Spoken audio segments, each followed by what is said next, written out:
শুভ সকাল বন্ধুরা।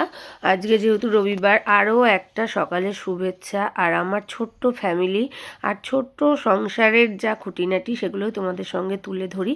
ভালো লাগলে অবশ্যই করে আমাদের পাশে থাকবে। তো দেখো, আমি সকালবেলা উঠে ঘরদোর মুছে সমস্ত কাজ করে, ছেলে উঠে পড়েছে, ছেলেকে একটু আদর টাদর করে নিয়ে দেখো এদিকে রেডি করাচ্ছি। আর এদিকে রেডি করিয়ে নিই, ও প্রত্যেক দিন যেই আমি লিপ বাম দিই ওকেও দিতে হবে।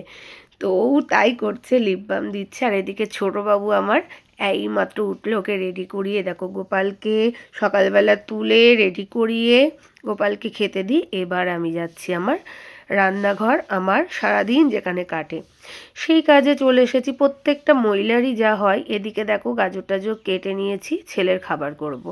ছেলের খিচুড়ি করছি, কারণ ছেলে সকালবেলা খাবে।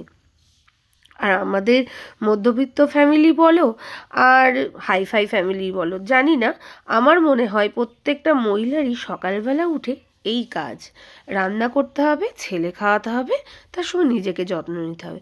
ওদিকে ছেলের খাবারটা বসিয়ে দিয়ে এদিকে আমার খুব গলায় ব্যথা হয়েছে বলে একটু জিরে সমস্ত কিছু দিয়ে একটু জল গরম করে খাচ্ছে। আর এদিকে দেখো আমার ছেলেটা কি দুষ্টুমি করছে। আর এই যে আমার হাতে দেয়া বড়ি, এই বড়ি দিয়েই আমি আজকে বেতর শাকটা রান্না করব। এই বড়ি আমি দিয়েছি কারণ আমি তোমাদেরকে দেখিয়েছিলাম বড়ি দিয়েছি। আর আমার ছেলেরা প্রত্যেক দিন রান্নার সময় এসে এরকম ঝামেলা করবে আর বলবে বাইরে চ, বাইরে বাইরে, আমার বড় ছেলে বিশেষ করে। এই যে আসো খেয়ে নি বাবু, এ দেখো, এ দেখো চলে আসো, আসো আসো, এই যে খেয়ে নি। তো দেখো এদিকে আমি আমার ছেলেদেরকে খাওয়াতে বসে পড়েছি। আমার ছোট ছেলে বড় ছেলে একটু ফোন না দেখলে খায় না। তো ওদেরকে ওদিকে খাইয়ে নিয়ে এদিকে চলে এসেছি রান্নার বাদবাকি অংশে হাত দিতে।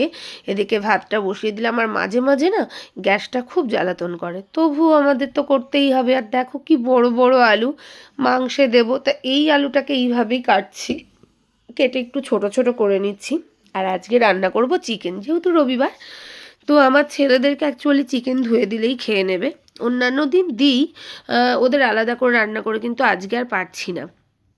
এদিকে দেখো বেতর শাক রান্না করেছি। আর বেগুনটাকে না একটু অল্প তেলে ছ্যাঁচড়া পুচড়া যেমন বলে, মানে একদম কম তেলে, সেই তেলেই একটু ভেজে নিয়েছি। বেগুন পোড়াবো না, এইভাবে একটু মাখবো, মেখে খাবো। আর আমি সকালে আজকে দেখো খাচ্ছি ডিম সেদ্ধ, আর খেয়েছি দুটো কলা। তারপরে দুধ জাল দিয়ে চলে এসেছি। এই যে আমার কুকুরের বাচ্চা আছে, তাকে একটু দেখাশোনা করতে। এবার রান্না কমপ্লিট করে এবার আমি যাব স্নান করতে।